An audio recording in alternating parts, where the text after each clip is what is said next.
Earlier in this chapter, we took a look at some of the navigation tools available to us in AutoCAD. These tools helped us to get a different view of your drawing.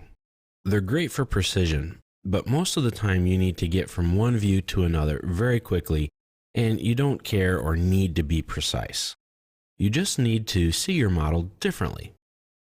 There are several navigational tools that will help you do this. You already know about zoom and pan, two of the most used navigation tools in AutoCAD.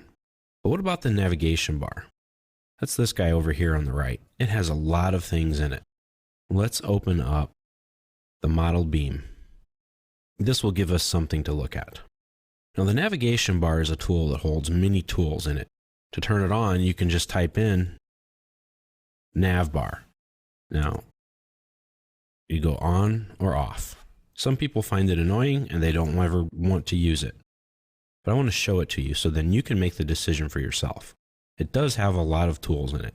Some of them are repeated, just like anything else in AutoCAD, but you want to know they're there. Now, the steering wheel is a visual reference tool that allows you to navigate inside your drawing through many different methods. And that's the first one right here up at the top. Just click it and it pops up on your screen. Now, as you navigate around, you can close it, expand it to get some more settings.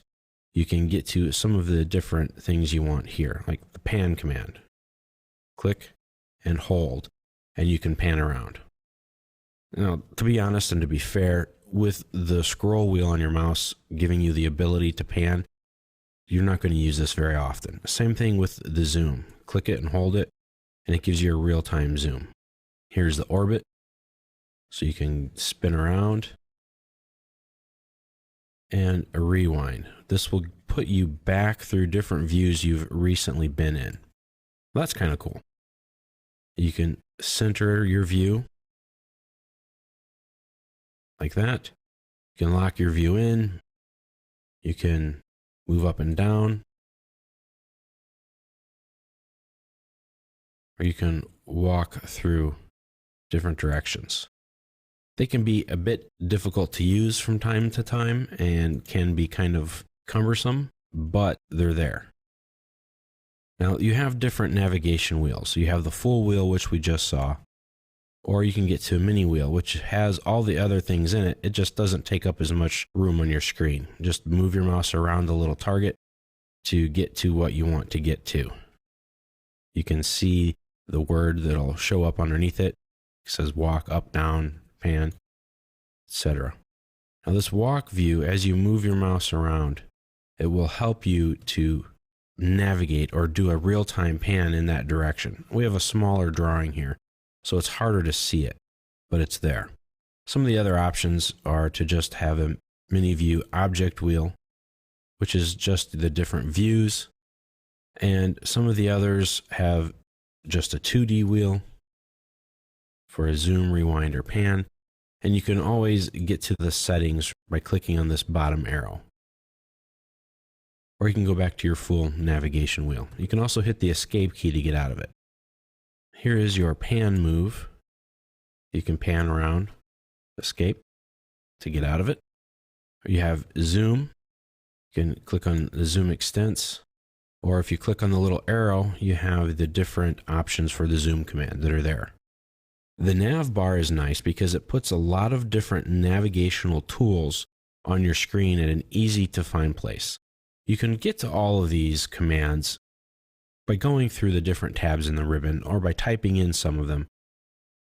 But sometimes that can be, cumbersome, or you're not exactly sure where they're at or remember what the command is that you need to type in. You can just come right over here, find the icon, and go at it. This one here is an orbit. It's your 3D orbit, free orbit, or a continuous orbit. Continuous orbit's kind of cool. I can just push it off and let it go. You might want to do this to display something or to watch how something moves or the way it looks.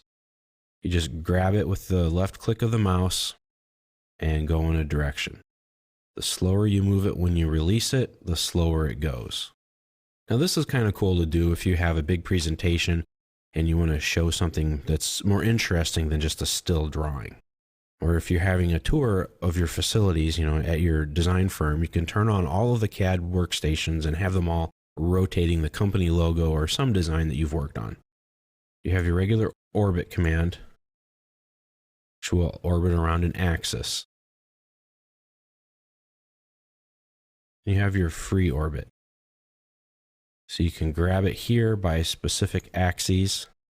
And as you move your mouse around this circle, you'll see the axes change. Watch the glyph where my crosshairs are, my cursor, and you can see that allows me to rotate it on a fixed axis.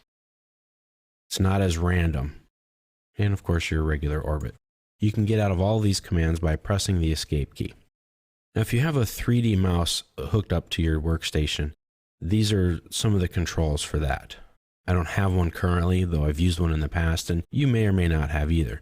But you can get to your controls for it right here. Now, this right here is a show motion. This creates a type of slideshow that you can play on your screen. Once you open the show motion toolbar, it comes in right here. Let me move the command line out of the way. Now you can pin it so that it stays on the screen, and we can create different views. So if we need a new view or a new shot, click the button, and here's where some of your saved views come in handy. And you keep doing that, and then you will play the views and it will show them all to you in a slideshow. And when you're making a drawing, to be honest, this is not real useful, but when you're giving a presentation, this is very useful. And you can play it, you can loop it, or you can go one screen a shot at a time. So this is a tool that you may want to use later on.